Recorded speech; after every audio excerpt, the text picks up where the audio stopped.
Hey Patriots, welcome back to the channel. My name is Jared and this is Guns and Gadgets, where we dig deep into Second Amendment news, constitutional battles, and power players at the highest levels, which brings us to this story coming out of the United States Supreme Court.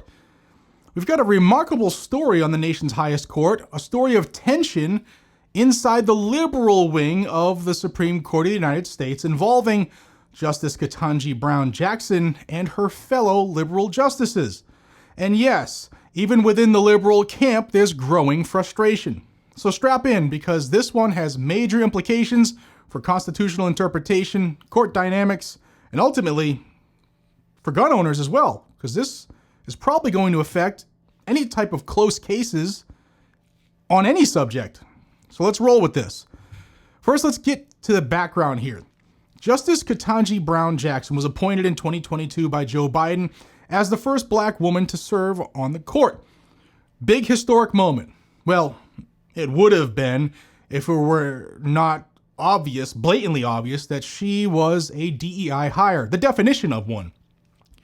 Before you get upset with that, here's some facts. You should know that Joe Biden said before appointing her that he would appoint a black female rather than saying, "I'll appoint the nation's best jurist."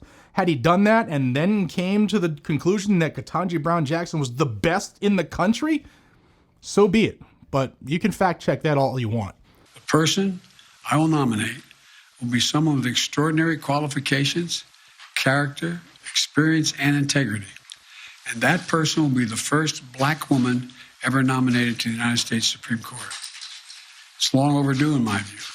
Now, we have a report via the New York Times that her two liberal colleagues, Justices Elena Kagan and Sonia Sotomayor, have significant misgivings about how she operates in the court. They reportedly believe her approach is too blunt, too abrasive, perhaps even undermining the collective influence of the liberal bloc. In short, the three may not always be marching in lockstep. And that's a big deal for liberals, because with a lot of these Second Amendment cases coming up and reaching the court now, their camp is in trouble. And here are some key points to the story from the Times. According to the Times, the liberal justices are divided on the best approach to being a small minority on the court. Specifically, Kagan and Sotomayor are described as favoring diplomacy and subtlety when dealing with the conservative majority.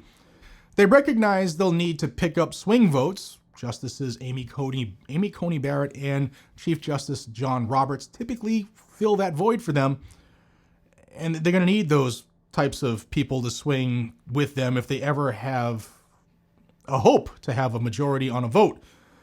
Justice Jackson, by contrast, is characterized as more willing to assert her own dissents early and perhaps less focused on coalition building. Now, the report says that her candor and propensity to add her own dissents were diluting the group's impact. The article even claims that by the summer of 2024, the senior liberals were worried. Kagan, for example, has even begun voting with the conservative colleagues more often than she used to. Yeah, you heard that right. Now, this dynamic is deeply unsettling for those who count on the liberal wing to hold firm when it comes to preserving their views on our constitutional protections. Now, gun owners might ask, why does this Supreme Court internal drama affect me? Well, the answer? Because the court's decisions on constitutional rights, including the Second Amendment, often turn on more than just ideology. They turn on strategy, alliances, and internal cohesion. And when one bloc is frustrated, the risk is greater for mistakes, for unintended side effects, and for hard cases being decided in ways that could weaken a right, or hopefully lead to more solid decisions in favor of regaining lost ground in the Second Amendment realm. So here's what to watch. Dissents versus consensus here. When Justices Kagan and Sotomayor emphasize diplomacy, they're implicitly saying we need to pick our fights, build majorities, not isolate ourselves. While Jackson's approach tilts the other way, loud dissents, distinct identity, and less compromise. And over time, that may reduce the liberal wing's ability to influence outcomes or shape precedent in favor of decisions they want votes on. which is where the swing justice leverage comes in, right? If Kagan and Sotomayor are reaching out to Barrett and Roberts, or at least trying to do so, they may be less inclined to push for maximalist originality or constitutionalist or originalist outcomes. Now, for gun owners, it could mean more wins as well. Now, the report suggests that Jackson is seen as less concerned with being a colleague and more concerned with rhetoric and identity.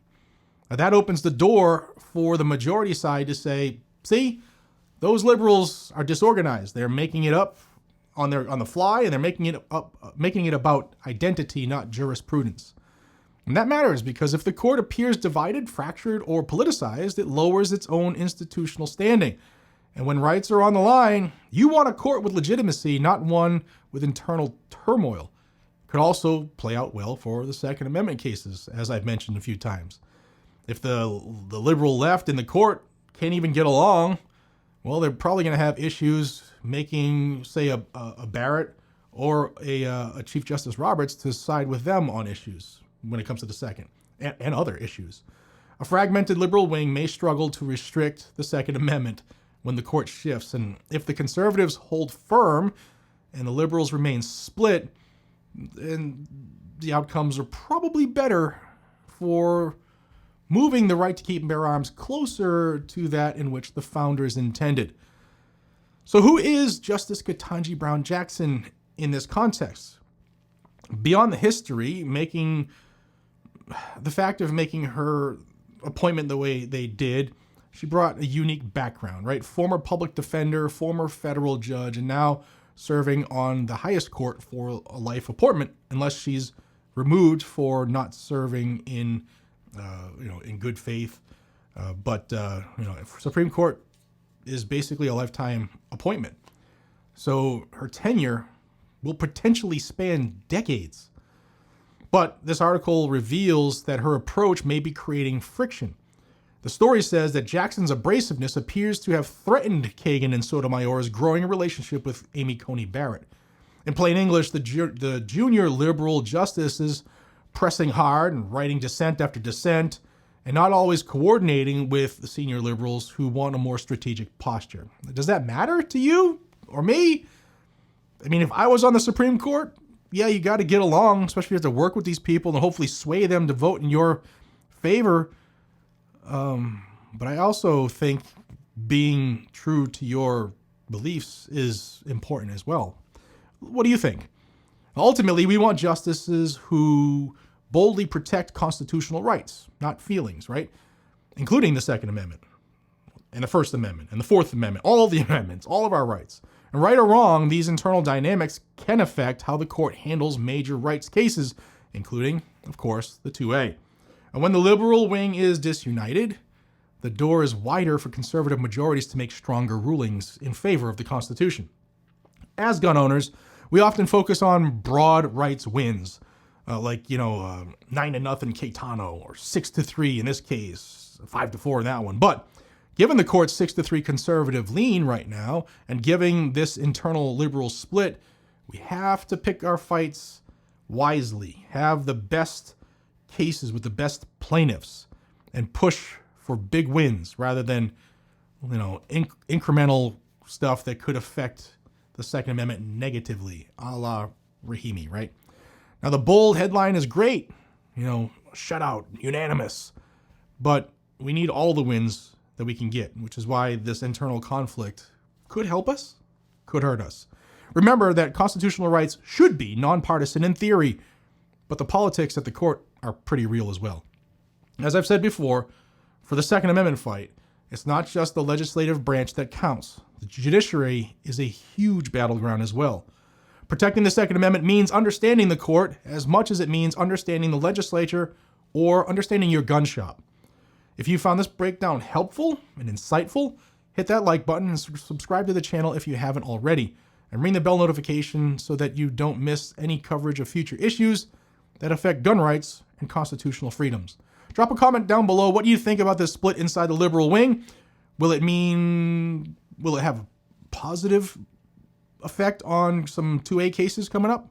Or do you think it could have a negative effect on 2A cases? I'll be reading your replies, so sound off below. And remember, stay safe, stay vigilant, stay armed, and stay free. Thank you to Blackout Coffee for always supporting this channel. blackoutcoffee.com/GNG will get you to the website, and GNG10 will save you 10% on your orders. Try our coffee. It's roasted within 2 to 3 days of us shipping your order. It's as fresh as you can possibly get without roasting it yourself. You can't say that for any brand at any supermarket. You just can't. Appreciate y'all. Have a great day. Take care.